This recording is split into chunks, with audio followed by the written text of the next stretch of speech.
We're going to get started. I'm Dan Schreier Chair here at CSIS. We're going to be having a conversation about procuring infrastructure and public-private partnerships. This is a very long title for a very important topic. You're going to hear Fernanda Ruiz Nunez, along with a number of speakers from USDA, the former head of the MCC, who's in private investment. We're going to have a number of very thoughtful folks. You're also going to hear from Vice President of the World Bank Group. Why does this matter? Why is this important? Why is this exercise? Why are we convening this? And why should this 300-page report? Well, a couple of reasons. The first is the development is changing. So it's not just about money. So the importance of the World Bank Group, certainly money matters, but the World Bank is sort of the most trusted brand in international development. So we talk a lot about policy dialogue and advice and knowledge and analytics. Those products are the most important things that's happening in development. And this product in particular is sort of the mother of all icebreakers. If you're going to go talk to a finance ministry, they're going to be quite interested in this. This product is on its way to becoming the doing business for infrastructure. And so I think we're going to watch this product over time. This is going to have the same kind of power, the power of change, that the doing business indicators have had over the last 15 years. So I expect that 10 years from now, we're going to talk about this the way we talk about the doing business indicators. Why is this important? This is also important because there ain't enough taxes and there ain't enough foreign aid to finance all the infrastructure. You hear a lot about infrastructure gaps. I don't know if it's 7 trillion, the Asian infrastructure gap of 5 trillion. I mean, all sorts of numbers are thrown around, and they all start with a T. These are very large numbers. So ultimately, we're going to have to bring in the private sector, and we're going to have to do it in ways that balance crowding in private investment while also balancing managing corruption and managing good public management and making sure that it's fair to civil society and to citizens, as well as actually creating economic good in the world. So this product looks specifically at it, and it looks at more than 100 countries. It includes the United States. So I just want to spend a minute. So the U.S. issue of infrastructure investment in the United States is extremely salient right now. And it's on a scale of 1 to 10, it's an 11. The conversation about infrastructure in the United States is an 11. And so there's all sorts of conversations about how we're going to finance, I don't know if it's $2 trillion or $3 trillion just in the United States of infrastructure. So I think when the smoke clears, no one's going to say it's all going to be American taxpayers financing that. And when the smoke clears, not everyone's going to say, well, it's going to be, what's going to require is some kind of various forms of private investment and private participation in infrastructure. Well, if that's the case, then this exercise is sort of a really interesting first step at sort of looking at how ready the United States is for that kind of private investment. What would be particularly interesting if we could find the resources, whether CSIS did it, but frankly I'd love the World Bank Group to do it, is we ought to take this United States exercise and do all 50 states. Because I think this is going to be this exercise is very important at this moment in particular in the United States as well. So I'm going to hand the floor over to Fernanda Ruiz Nunez, who's from Argentina, and is a senior leader here at the World Bank Group, and it was the lead on this exercise. So Fernanda, please come on up. Yeah.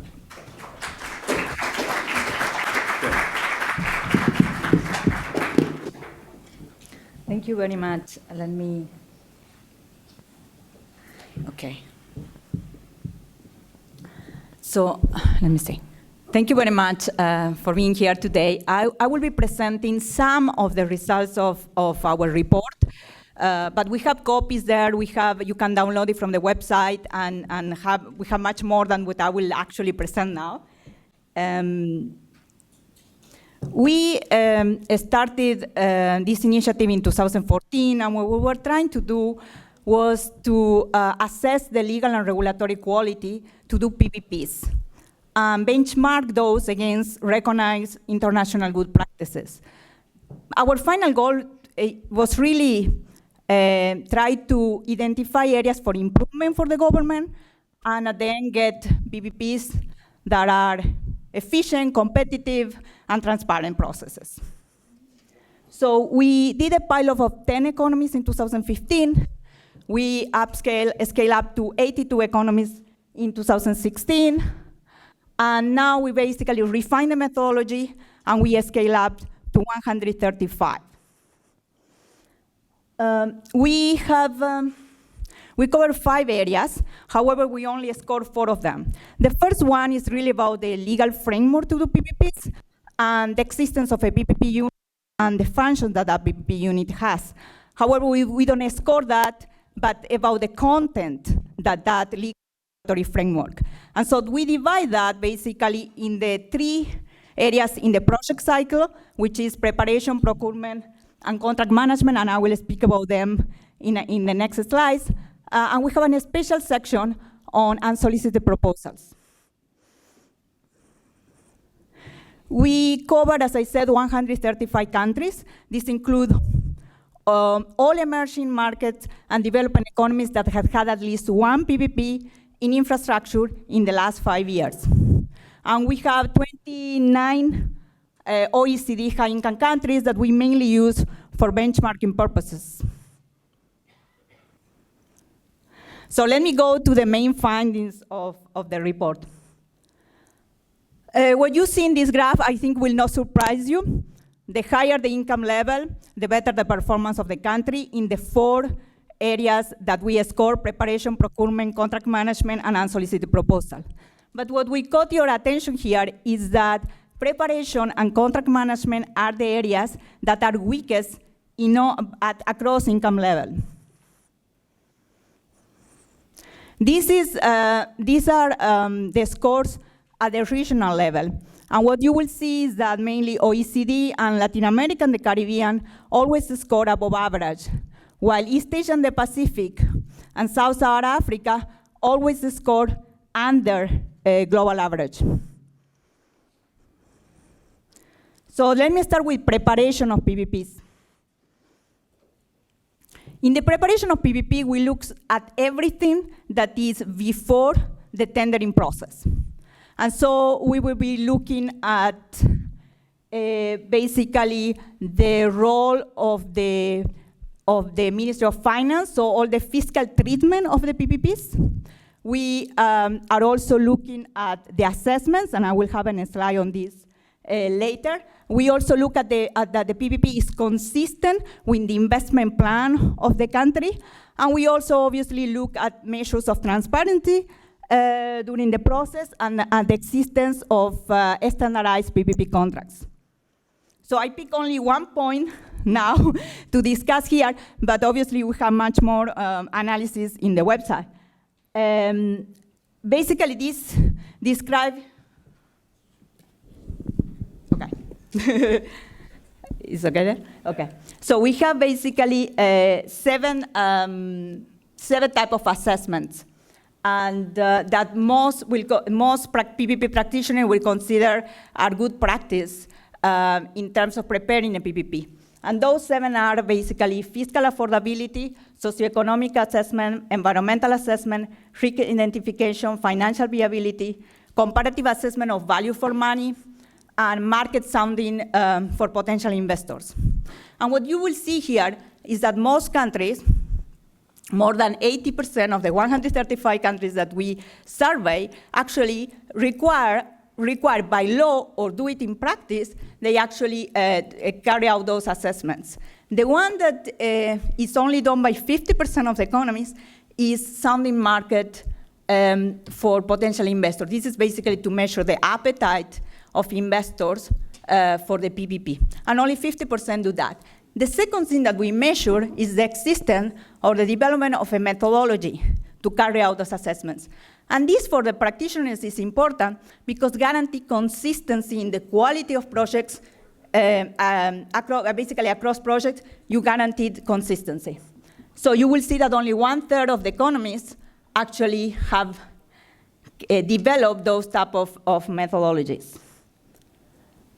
Procurement, I will skip this one, is the area in which basically most of the most of the countries score relatively well. And let me move to contract management. That is, as I said before, is one of the areas that require more improvement. So in contract management, we look at the existence of a system to manage the contracts.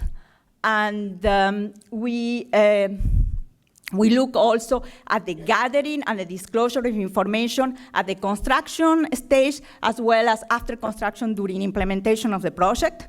We will also be looking at renegotiations and at termination of the contract. So, as I said, I will pick one data point to analyze during this presentation, and what I am showing here is the graph about how countries regulate renegotiation, something that is very important because, as we know, it may set opportunistic behaviors after financial closure. So what we find is that, yes, 96% of the countries regulate renegotiations, but of those, half of them will say this will be regulated in the contract, which is something that you will always observe mainly in common law countries. But now for that is considered good practice that there are actually standard, we are looking for standard clauses and contracts that guarantee, again, consistency in how you treat renegotiations across projects. And so what you see that only 14% of the countries actually have standard contracts that, that treat renegotiation. Unsolicited proposals. Unsolicited proposals, basically here we will be look first if the country have regulations of unsolicited proposal. There are countries that, for example, will prohibit, like India, will prohibit directly unsolicited proposals. But there are others that basically will regulate that. And what we will be looking at that is, do they make sure that it's consistent with the investment plan? Do they follow a competitive process? And if so, do they give enough time to the other bidders to prepare the bids? And so let's go to this point of about minimum time, which has in the World Bank develops guidelines for unsolicited proposals. And one of the what is considered international good practice is that you give at least the same time to potential bidders to prepare the bids as you will do in a case which the project was originated by the government, not by the private sector, but by the government.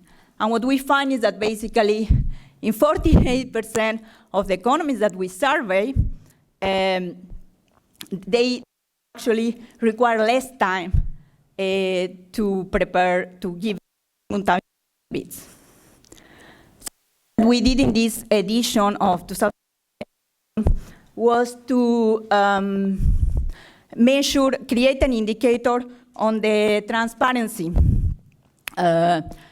of disclosure measures for transparency. So here is our aggregate indicator that shows that most of the countries follow good practice on disclosure to the public of information during the tendering process, which makes sense because basically usually they follow what procurement process public procurement does. But in preparation and in contract management, you see that are the weakest areas. And this is specific, and this is across income groups, as you can see in this graph. But contract management is particularly low, the performance. So here is one of my last slides, and I am showing what actually we measure. So in the preparation, specifically, one of the key areas will be that the assessments are published online, which is very important to make sure that the procurement authority does prepare the projects or whatever is the agency that is in charge of preparing have good quality of projects. And in contract management, which as I said, okay, and what we see that is only 22% of the countries actually publish the assessments online. And now, when you look at contract management, what we look is really at the disclosure of information on the performance during construction and during implementation. And in construction, what you see there is this 10% and this 14%. So only 10% of the countries that we survey actually publish information on performance during construction, and only 14% publish information during implementation. So let me conclude with this, and I know I went over my 10 minutes, but I just have a high-level conclusion to say that, yes, the areas in which we see much more for improvement basically is in project preparation, which is important to guarantee the quality of the projects, and contract management. For us, one of the areas that has been highlighted in the report is the area of disclosure of information during contract management. This, as I said, the percentage of countries that do that is very low, and it's important not only to improve the performance of the same project during implementation, but also to improve the performance of future projects. So let me conclude with that. So thank you very much, and you can visit the website for more information. What is the website? Oh, yes, but bpp.worldbank.org. Very marketing. It's great. BPP. Come on, one of the panelists, come on up. Okay, I think one of the things to take away from this is that the World Bank still has some of the smartest people in the world on these issues, and I thought that was a really excellent presentation, Fernanda. Thank you very much. And I think it's the kinds of advice, the analytics, the insights, and the kind of advice that can come from that is the sort of thing that's going to be increasingly valued around the world. The other thing I took from this conversation was that if we want all these trillions of dollars to flow into developing countries for private sector in infrastructure, we got a long way to go.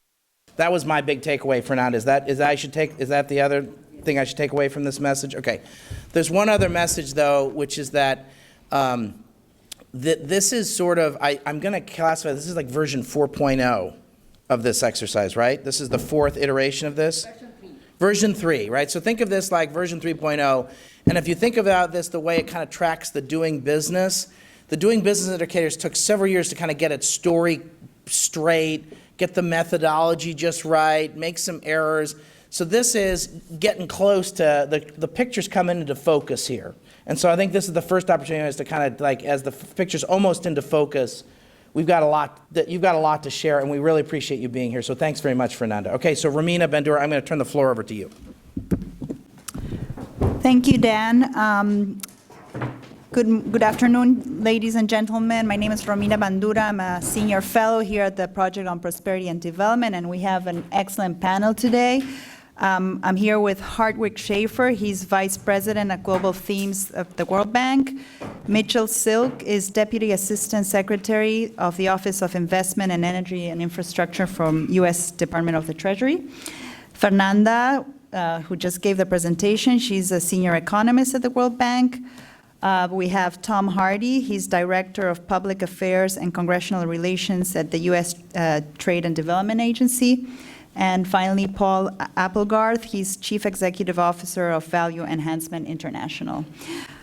I want to kick off with everybody on public procurement. You know, developing countries spend about 20% of GDP on public procurement, and there's been a lot of scandals lately on infrastructure projects with, and they, associated to public procurement systems are associated with corruption, with opaqueness or lack of competition. How can that be changed, and how can PPPs be an instrument to generate more confidence overall in public procurement? And we can start with Hartwig, but can take on that question. Okay, thank you very much, Romina, and good afternoon, everybody. Go a quick step back, what we are facing right now.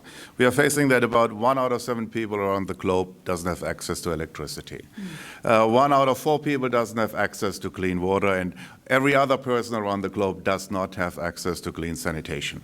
Now, the current trajectory of using public funding to provide those services is not going to get us there. We are not going to reach the SDGs.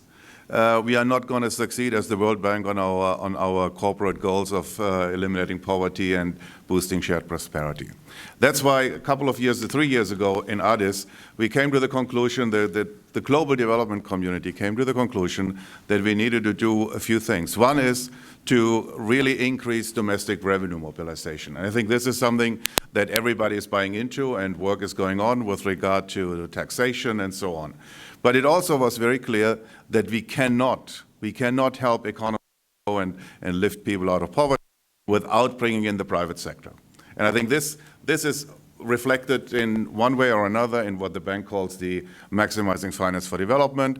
Part of that are PPPs. And I think what we heard just a moment ago in terms of this presentation is that a lot of people are talking about the money, the finance, and numbers are anywhere 4 trillion a year for the SDGs, 90 trillion for infrastructure and so on. Let's focus on the gap, the governance gap, that is really the barrier. And I think this is why the work that the World Bank is doing very much in the upstream is actually helping.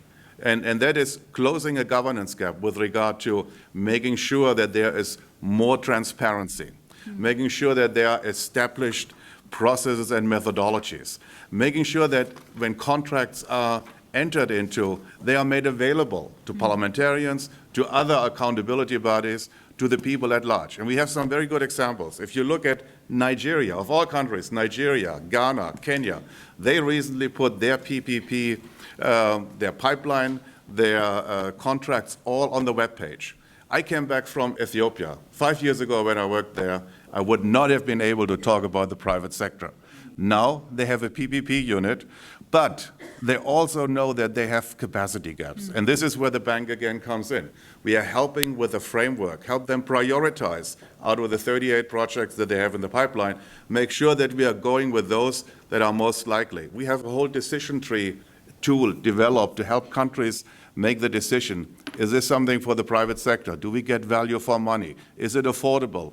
The whole issue of factoring in future fiscal obligations. This is something that is really lacking, and I think these are the things. So transparency, methodology, standardization, making sure affordability and value for money is factored in, is mandatory, and then putting it all out there for the population to see. I think those are the factors that, for me, will help actually PPPs to really take off. Mm-hmm.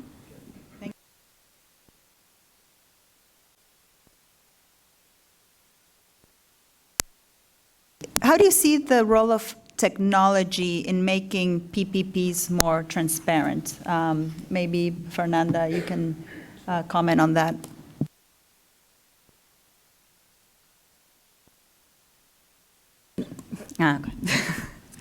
I think, as you saw in the report, we try to focus a lot on transparency. And when you think about technology on making PPP transparency, I'm thinking about data and information. And I think there are new technologies that are coming to make us accessible to that information at a much lower than we used to do before. And I think this is what will make, and I go back to my point about contract management and the importance of collecting information on that. I think today technologies will allow countries to, not only for PPPs, but for infrastructure in general and for the quality of infrastructure, to collect all that information that will make all the processes more transparent. And we can make basically the stakeholders accountable and deliver the efficient infrastructure that we all want to. I would just add, I think the technology is there. I think it comes down to the political will of these countries to invest and share the data, and share the PPP documents, share the information. I think the work we've been doing in India, and we talked a little bit about this later, is we're working in the city of Vizag, and they are putting everything online. They're engaging their citizens. They're laying out the foundation and the vision of where they're going and how they're going to get there, and putting together, it's going to be heavily driven on PPP infrastructure development, but the city of Vizag is putting that information out there for the public consumption, so there's a buy-in early on.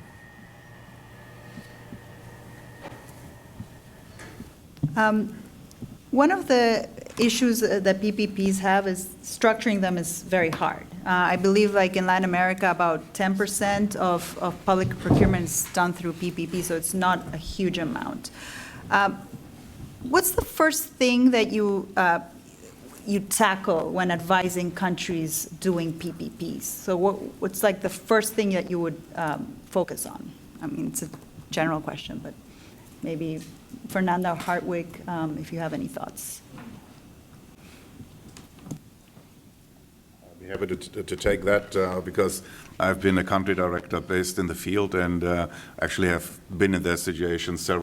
So the first thing is, and very often what you realize is that the capacity lacks behind the enthusiasm of the government, and this is a perfect recipe for disaster when you let politicians take decisions that actually should be grounded in economic and financial fundamentals. So one thing is that what we are doing is we actually help assess the technical and institutional capacity of a country.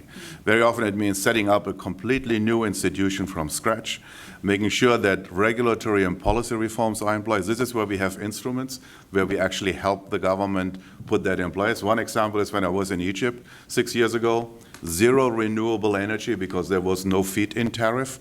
We helped the government develop the framework to get a feed-in tariff in place, then brought in the IFC to help provide comfort to private investors, and now we have scaling solar as a standardized, almost as a commodity that is standard procurement rules, standard contracts, and so on. And what we have seen is the prices for solar is coming down. The latest solar auction in Senegal fetched a price of 3.8 US dollar cents per kilowatt hour. This is enormous. Cut in half what we were still thinking was phenomenal 2 years ago in Zambia. So we are helping assess the capacity, put in place technical assistance, help move the policy agenda forward, and then by that create an environment that actually shows these indicators to notch up.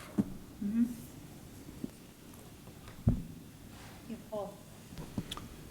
Yeah, I'll take a slightly different perspective on that. I think from a sector side, it's very good. I think from a project side, and let me spend a bit, which hat I'm wearing today, because I spent 9 years at the bank. I was the head of MCC, as many of you know, but I probably did my first financing of an infrastructure project more than 25 years ago, and also set up one of the more successful public-private partnerships focused on sub-Saharan Africa, which is a product of DFID and a number of European governments. And which was originally a $300 million fund, has now grown to $900 million and continues to go. And I think if you look at the individual, the first thing is to recognize that a good public-private partnership, the parties are different. All right, and you've got to look at the people making decisions and the parties are making decisions. You can't only look at the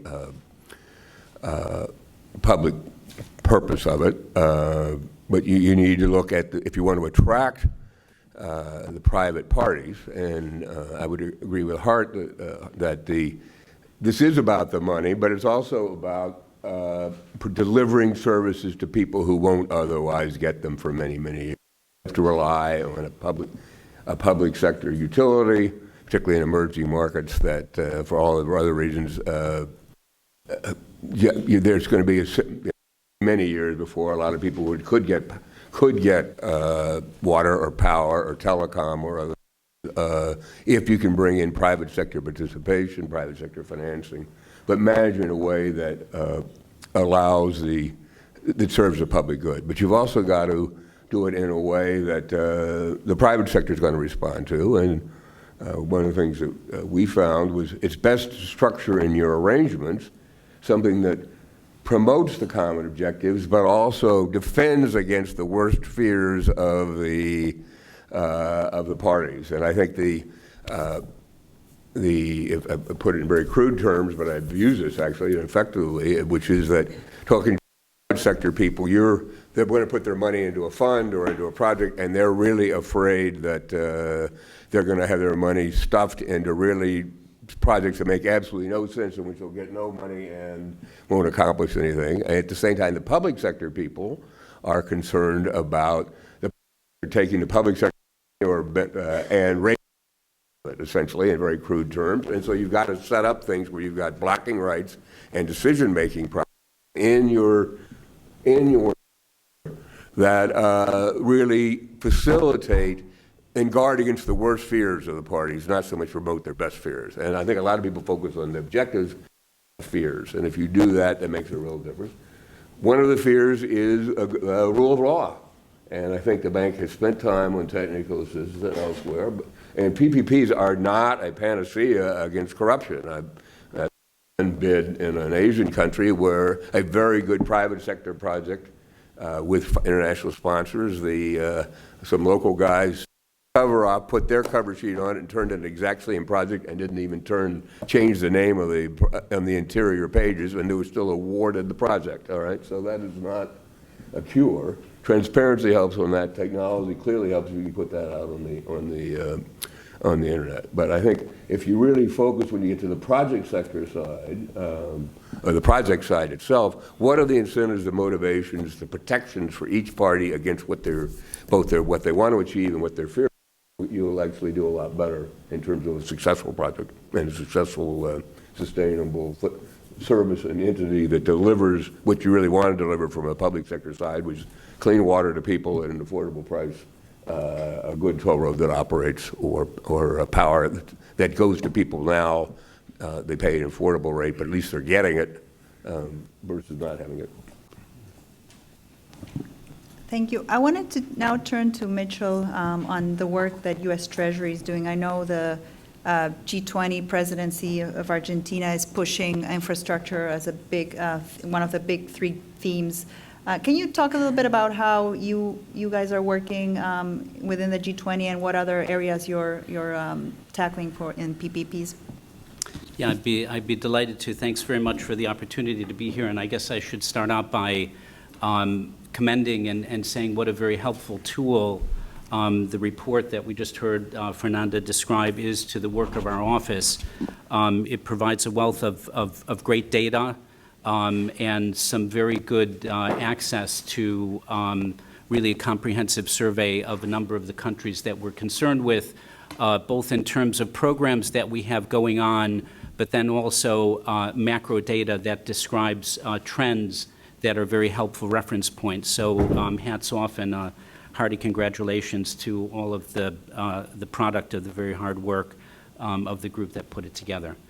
Let me just describe very briefly the work of my office, which is very relevant to this topic, and it cuts across a number of different areas, including the G20 IWG, and a few specific initiatives, and some of my responses actually go to the questions that Romina has just put to us.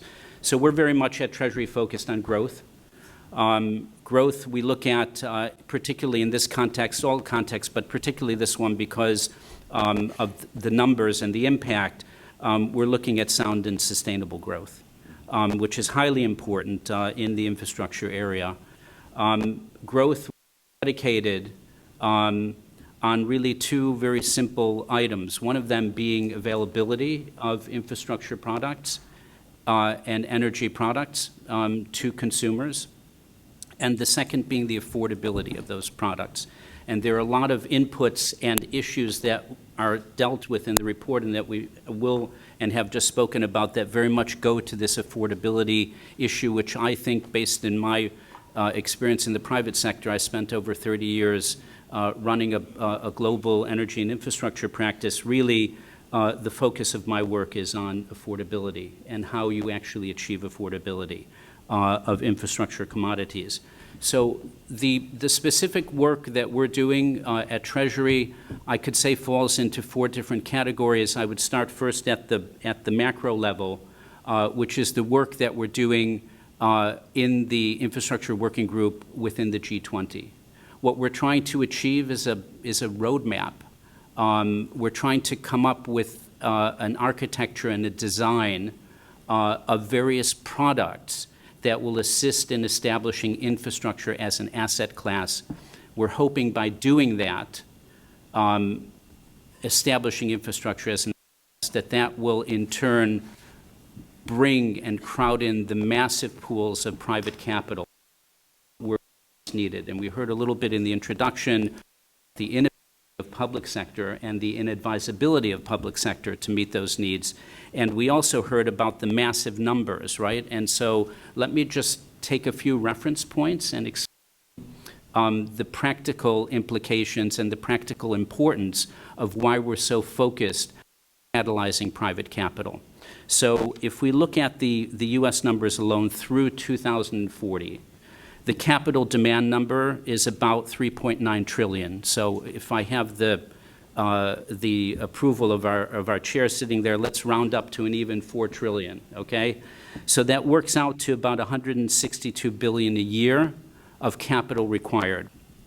If we look at the numbers for Latin America, the aggregate numbers are actually much larger than the U.S. numbers of 3.9. They're north of 6, give or take. Some people put them at north of 7 trillion. There is spending and budgeting allocated already so that the net capital demand through 2040 for Latin America is at about 2.5 trillion, or let's say, give or take 100 billion to deal with round numbers a year, okay? So why is private capital so important? Put aside the private capital that's available, normal channels. Let's provide private capital available in through the dry powder of the massive of infrastructure funds that have been formed over, let's say, the last decade. And let's just focus on pension fund capital. So if we were to look globally at just one jurisdiction, which would be North America, comprised mainly of the U.S., but including a little bit of Canada, the pension fund assets are presently at 27.5 trillion. That doesn't include insurance company assets. That doesn't include foundation assets. If you were to do some simple math and take 1% or let's say 2% of that, you would end up with an amount of 550 billion, which would be sufficient to cover more than a quarter of the capital needs. So a very easy solution by way of headline of achieving a high degree of impact by looking at one large pool and transferring a very small amount of that large pool to the massive demand to achieve a high degree of impact. And the great challenge, and this is what we are doing within the IWG, is how exactly you can achieve the movement of that capital. Our work is really focused on formulating and implementing standard approaches to structuring, to documentation, and most importantly, because this goes to the affordability issue, of the assessment of risk. And if you can crack that nut, then you'll be well on the way to catalyze those pools, large pools of private capital where they're needed. Our second area of work is a micro stream, what I call a micro stream. We are formulating a number of energy and infrastructure frameworks. We're presently proceeding on bilateral bases with a number of Latin American countries, where we're taking our learning from the IWG and know-how that we're formulating within Treasury, my office, and I've got my very learned and capable colleague David Gottfried here. We're formulating frameworks where we are putting forward proposed approaches to a number of different governments that would work toward this goal of catalyzing private capital and specifically targeted at achieving energy reform goals, stated energy reform goals of these countries by looking at where there might be gaps and where there might be roadblocks and how to overcome those.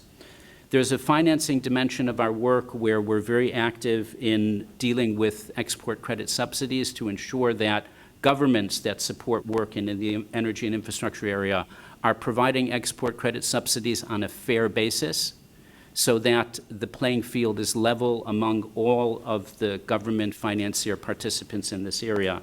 And then finally, integral to all of this work, we've had a very long-standing office within Treasury, IA, which is technical assistance, and our colleagues in OT work hand in hand with us to implement the work of the IWG and also work very hard on a targeted basis to help us with our energy and infrastructure frameworks. And I'd just like to finish up by acknowledging my dear colleague in the back, Marshall Crawford, who is one of our senior members of the office. Thank you, Mitch. I wanted to follow up on that question, but to Tom, because I know USTDA, you do a lot of work on procurement, on project preparation, training of officials. Can you a little bit more what your areas are specifically in PPPs? Sure. Thank you, and thank you for hosting this to both you and CSIS. Opportunity to be here. USTDA takes a bit different approach. USTDA is much more at the functional level. Once the frameworks are set, how do companies and governments implement PPPs in a way that both sides succeed? USTDA provides a stage investment analysis for infrastructure projects, whether it be through feasibility studies, technical assistance, or not trade missions. Today, what we're seeing, much like this report says, is an increasing number of PPPs coming to USTDA for support. And they really fall into two buckets. The first bucket is focused on the preparation side. How do you move a project from idea to contract signing? And the second bucket is on the implementation side, which is perhaps the most important part of it, is how do you and make sure this is done so both sides are going to win. I touched a little bit, but what we're working on in India is in smart cities. USTDA has been the leader in assisting India with its smart city investment plans that are going to be heavily reliant on PPPs. In particular, USTDA has invested in a consortium of U.S. companies that are helping Vizag, a city on of India, to prepare for the development of PPPs that will be more responsive to the public. Through these PPPs, that Vizag's planning, India's Smart City Initiative is harnessing private sector capacity to deliver services that, as Paul was saying, wouldn't otherwise be delivered or will be delivered at some much later date down the road. PPPs, the public-private partnership, also creating a new market for the private sector to engage in India that they otherwise wouldn't be. But most importantly, I think, is what I touched on earlier, which is the transparency with which Vizag and the city of Vizag is taking, which is making sure that this information is with the public, the information of where they're investing their money, where they're looking to draw in technology, service providers to provide services that are otherwise not provided is all on their website with a vision of where they're going over the next 10 years. So their constituencies, the people in the Vizag understand it. That's on the preparation side. But perhaps the most important side is the implementation of PPPs, and that's really where our reverse trade missions have been most successful, is where the PPPs are already in place and the concessionaires are looking at quality infrastructure, getting value for money for their investments. In Nigeria, we've worked on rail lines with a developer on for a PPP on a rail line from north to south of Nigeria that was concessioned out, and they're now in the position of buying U.S. technology. Because at the end of the day, for any public-private partnership to be successful, you have to have a quality service that people are willing to pay, and that's where we're seeing in Nigeria. Similarly, we're doing the same thing in Côte d'Ivoire and Cameroon, working with concessionaires, bringing them to the United States, introducing them to U.S. technology providers, U.S. equipment suppliers that provide quality infrastructure. And when they're making this investment in the future of this infrastructure, that they know they're going to get the value for money that's going to lead to long-term gain, commercial gains for both them and the service provider for the citizens that they're trying to serve. So that's really the core of our program right now, is looking at the preparation side, smart city development, and also the implementation, looking at how do we make the value for money proposition that U.S. companies are so well recognized for a reality.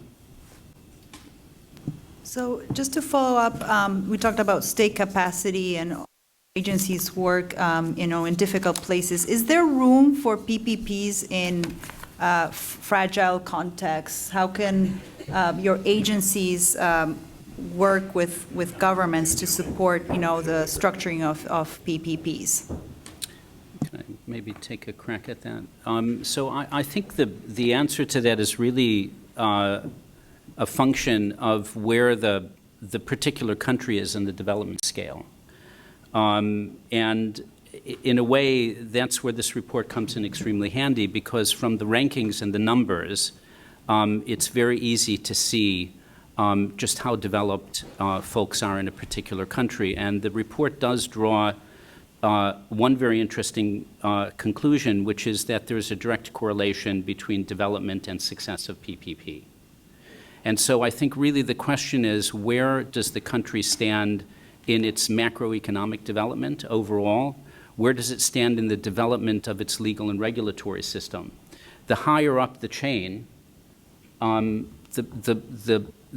more high value add we would have to provide.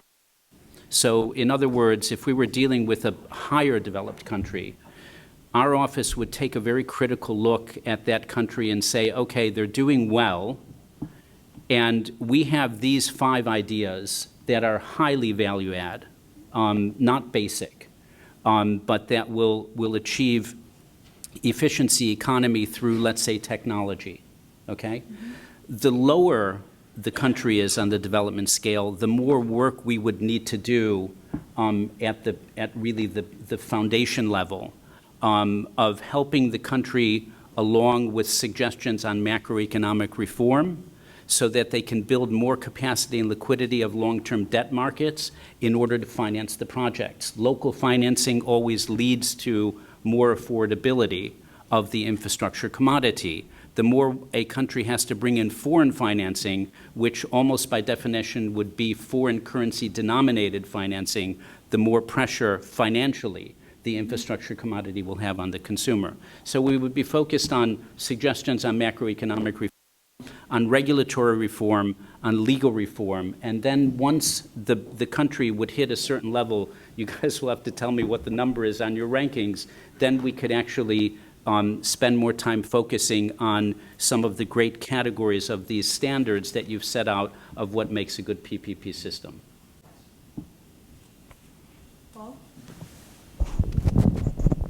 Is there room? Yes, probably. Should the bank and its other investors be focused on those? Probably not. If it's really fragile. A good PPP needs transparency, it needs rule of law, and has some confidence in it, it needs some domestic institutions that are going to be there a while. There are a lot of people that live in countries that are not fragile by the definition of states, who don't have access to water, who don't have access to communication, who don't have access to good transportation.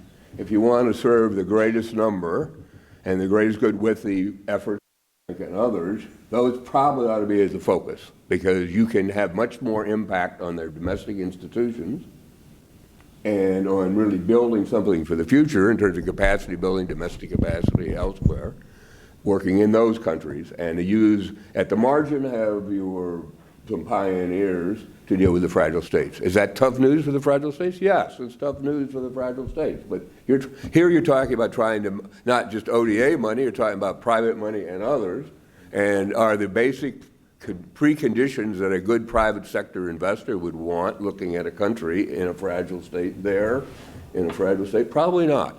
Now, can you put in enough subsidies and protections and so on, where it's not a PPP, it's essentially a government guaranteed investment from which they take some sort of override, and it's essentially you're guaranteeing them something, and you call it a PPP structure possibly, but should that be the bank's efforts and focus? I would argue no. Well, let me come in here, and I proudly subscribe and agree with but we as the bank have an obligation to engage with all clients.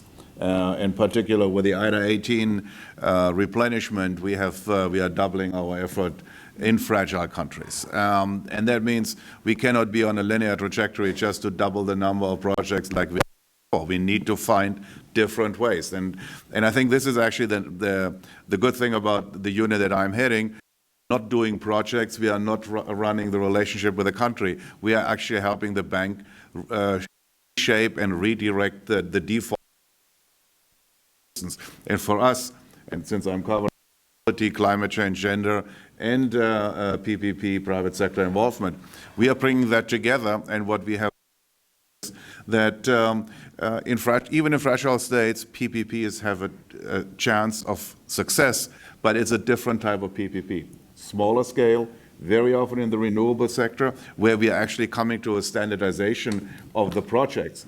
And that still needs all the commitment of the government. It still needs all the rule of law. But I think we need to make sure that we bring the private sector in from the beginning to help create jobs, but also to deliver services.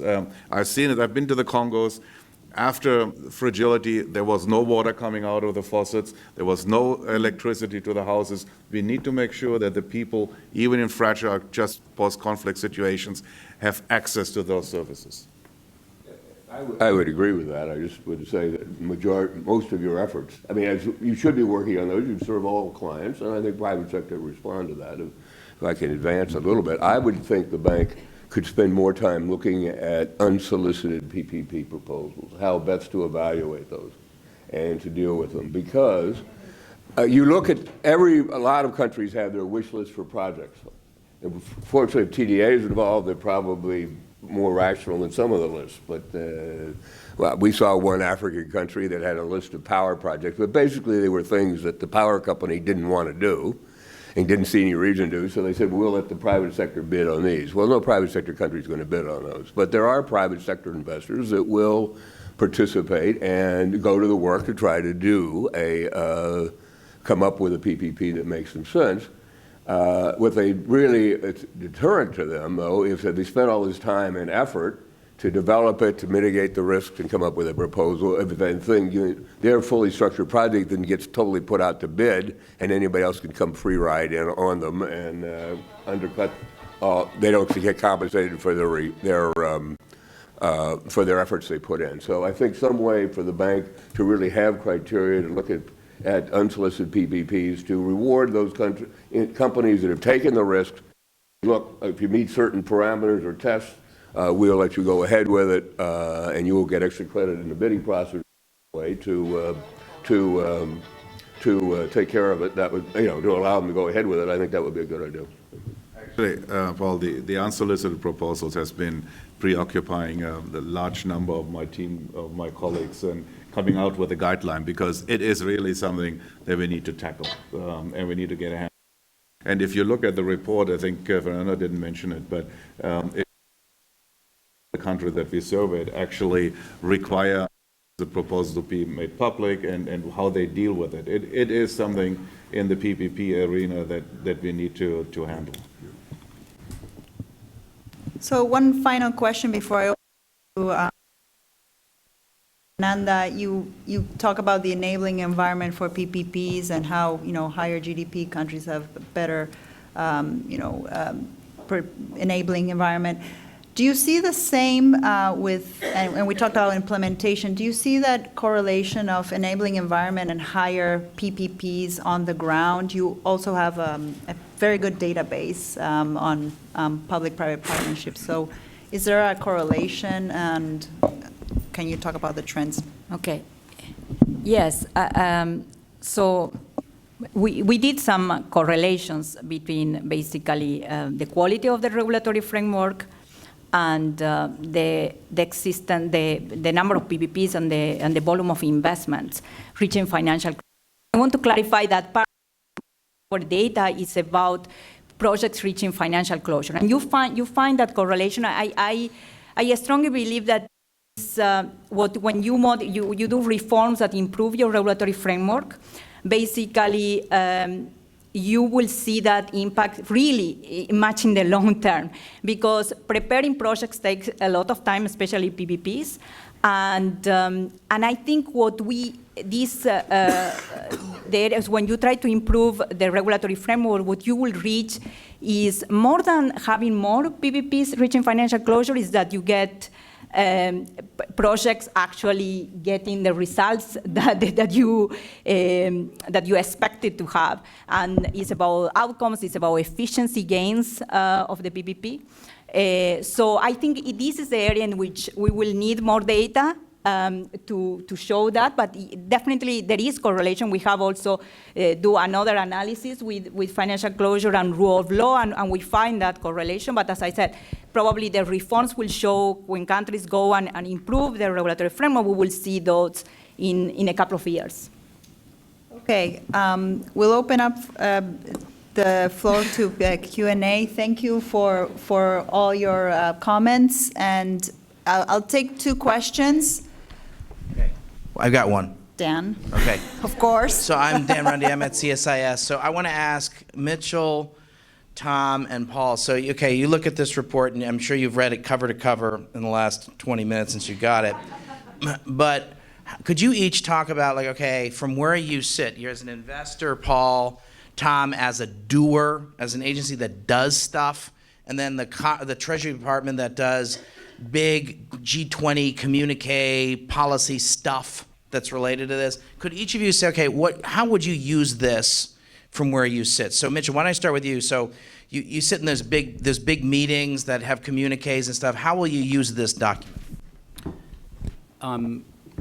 Well, first of all, to clarify, I have had this report for more than 20 minutes. Okay, good. So you have read it cover to cover. I have, and I think it's, again, I don't have the authority to endorse on behalf of Treasury. But you would if you could. But I can say in my private capacity that I loved it. It was a thriller read. When is the anime version coming out, Fernanda? I want to know when right? And you know, I have a couple of critical points on presentation that I'm going to speak to my colleagues from the World Bank after this meeting. But one point that I did want to clear to air in this forum is that I do like the color scheme. It's very patriotic, red, white, and blue.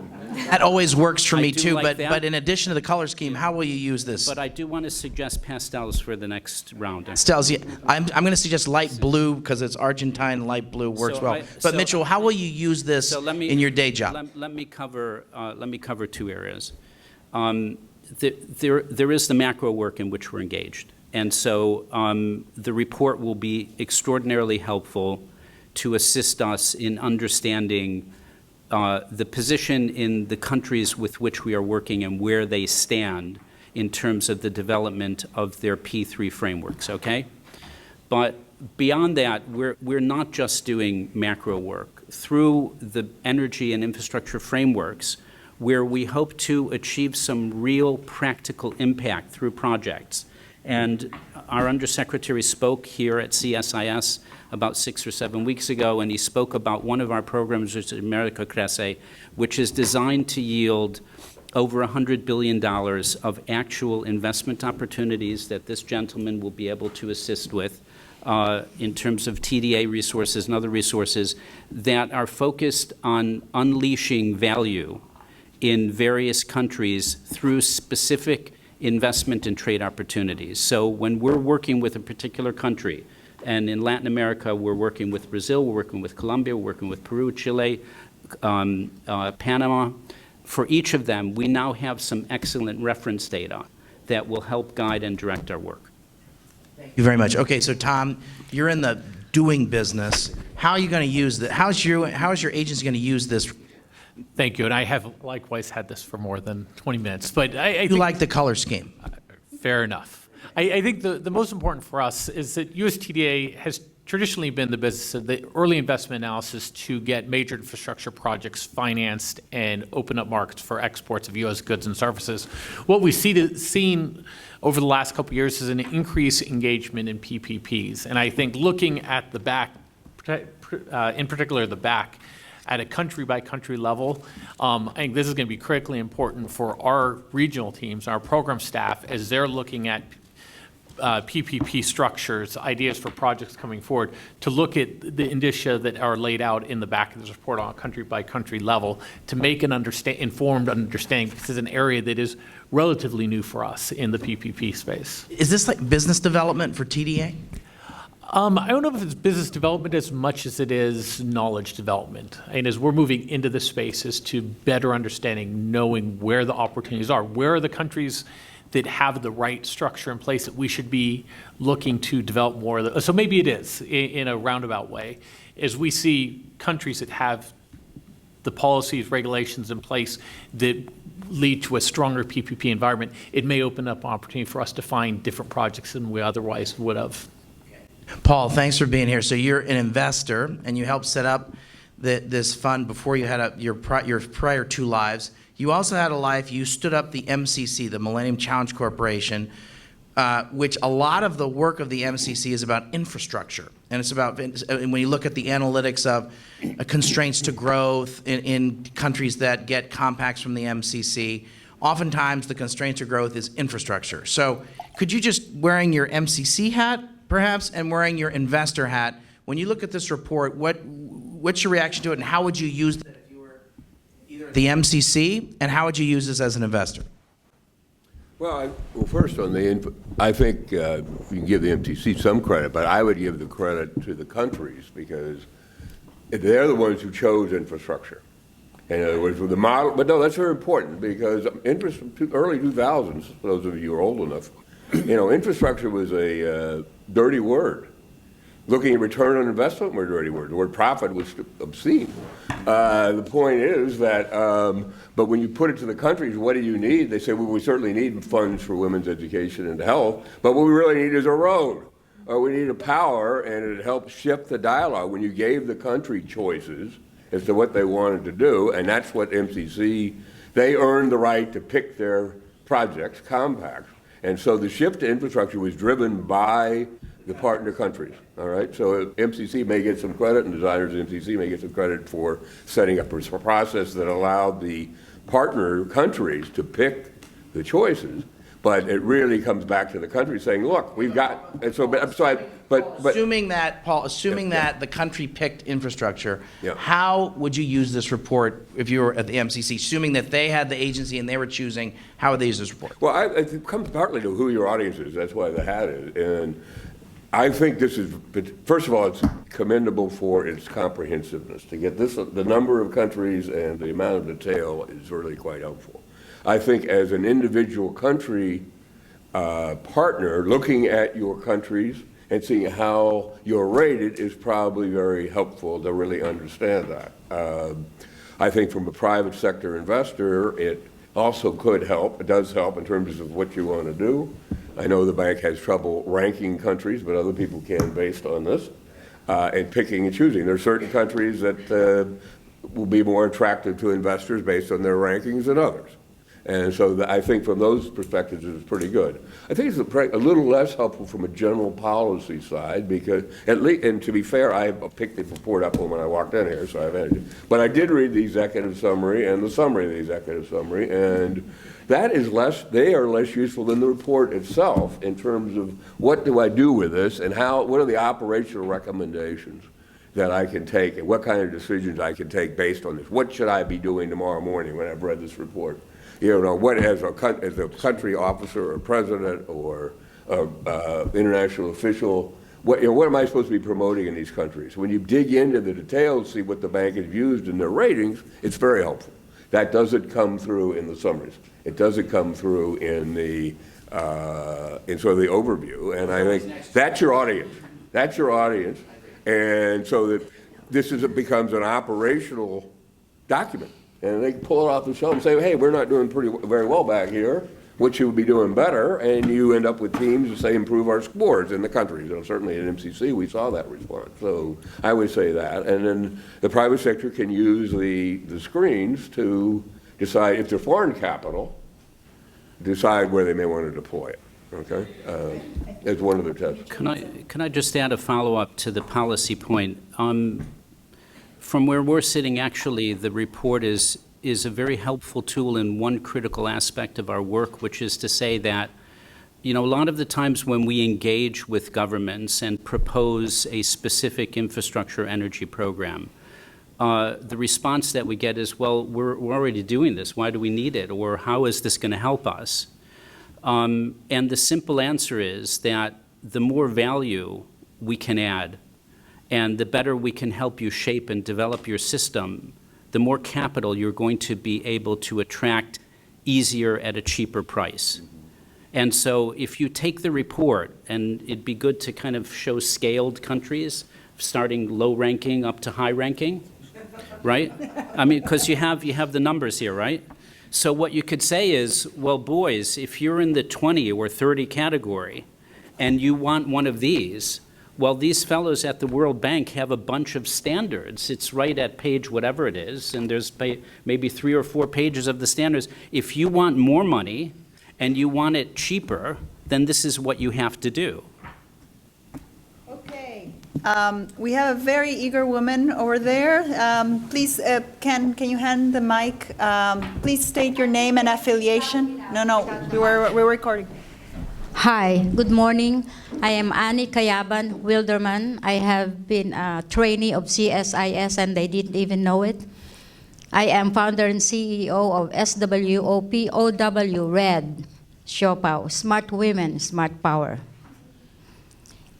I don't need the answers, and because the question is, in my brief reading, I do not see social responsibility.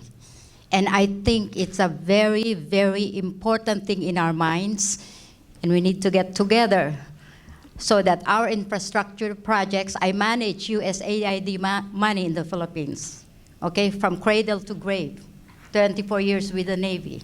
And social responsibility, I have seen, has not been common in the infrastructure projects that we have seen. Okay. I'll take another question. David, you had one, and then we'll have another speaker round. I'd like to commend you on the report. It's wonderful, and it's a wonderful Can tool. you state your name and affiliation? Sorry. David Baxter, and I'm just an independent PPP consultant. I'd like to commend you on the report. I was lucky enough to see when it came out, so I've had about 2 weeks to digest it. And shared information it with a lot of people around the world.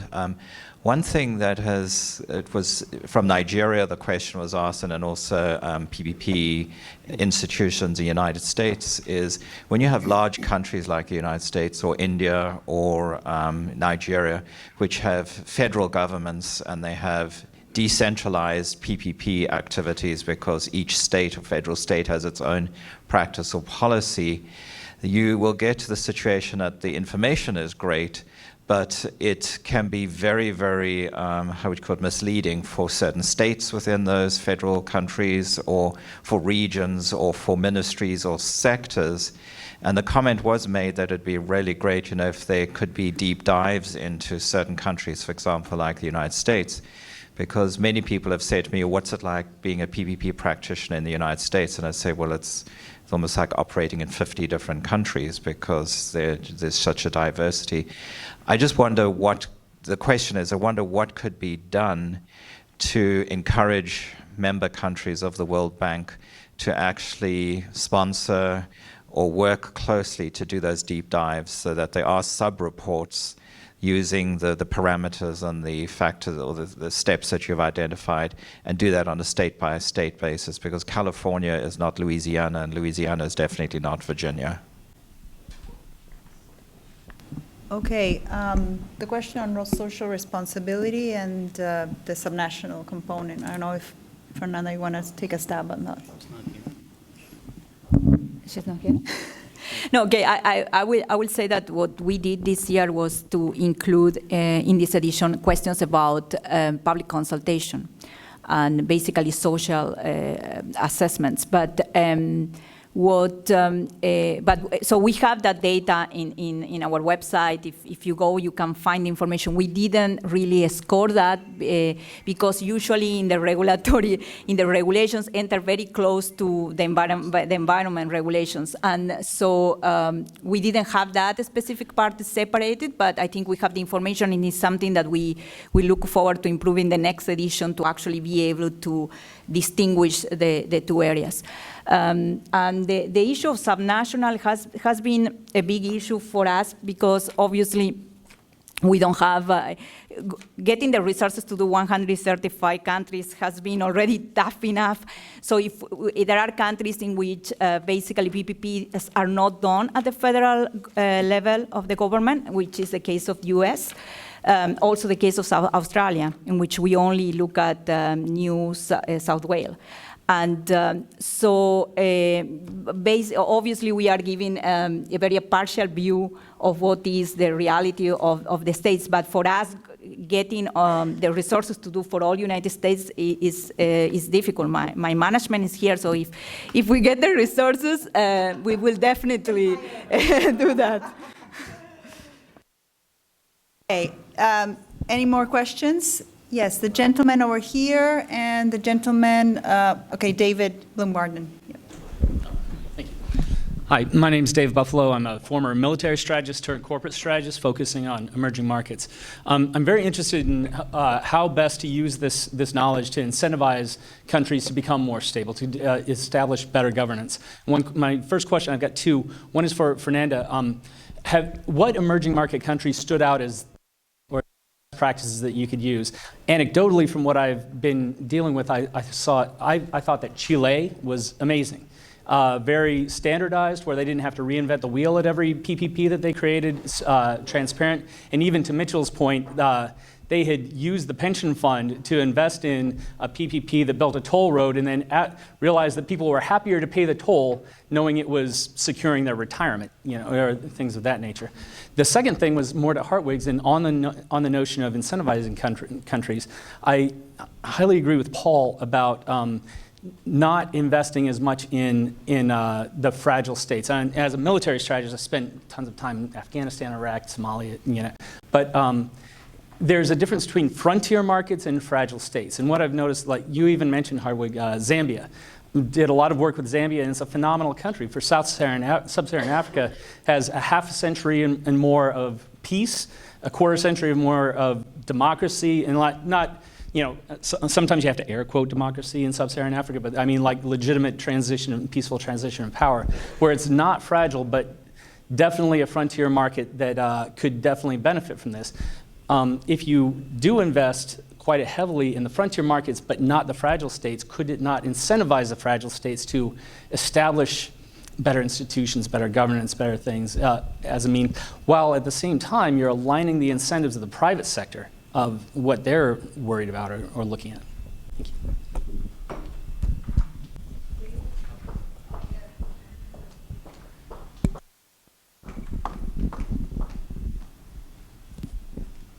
Thank you to the panel, especially Fernanda, for a wonderful report. We look forward to seeing future trends, too, how this emerges over time. But I do have a question on how you look at the quality of implementation, because you can have a regulatory framework that is not necessarily fully implemented. You could have disclosure laws, but the quality with which you do that consultation with affected groups is not fully thought out. So is that an area you're looking at as well?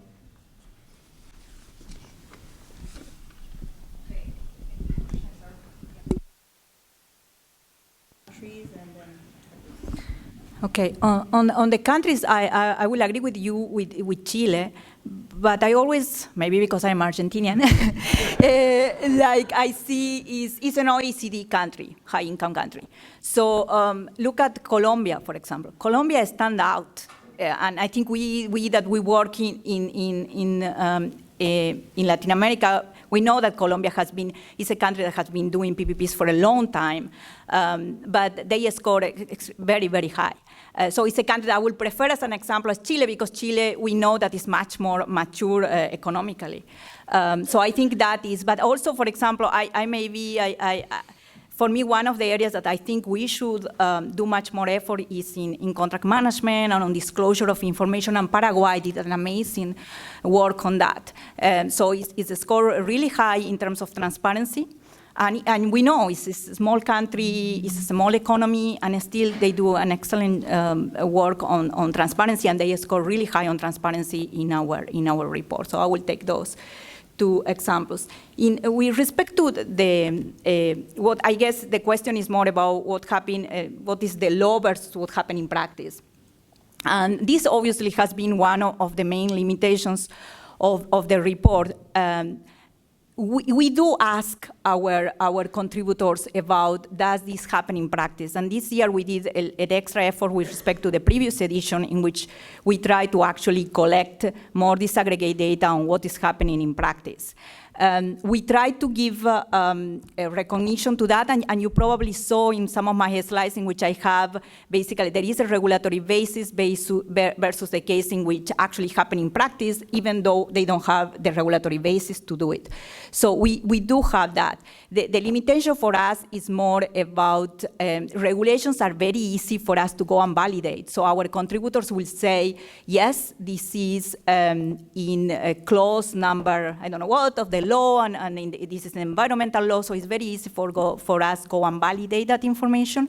For the case of what is happening in practice, it's much more difficult, especially when you work at this level, which is 135 countries. So I will say for that things, what we as a unit in the World Bank think is that, okay, this is the starting. So let's say you want to improve your regulations. Here, basically, you have actionable indicators, things that you can improve, but we have some tools to do country readiness diagnostics, in which you go much more in detail, and you can do this at the country level. We will never be able to have the resources to do that for 135 countries. So I think this is for us the initial step to do much more analysis in those. You can actually understand what is happening in practice.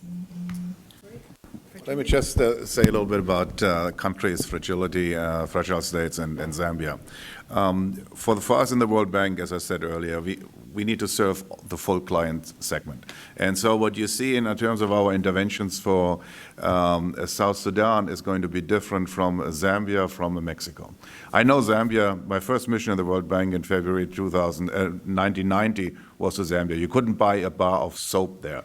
And I've seen how Zambia has moved along in terms of moving the private sector to the forefront. We actually have a number of projects now in the agricultural sector where you have schemes, private sector schemes, uplifting the smallholder farmers and so on.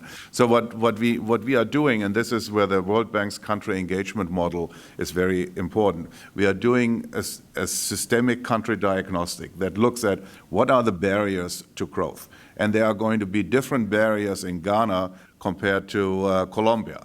And then the interventions for the next 3 to 6 years are custom tailored.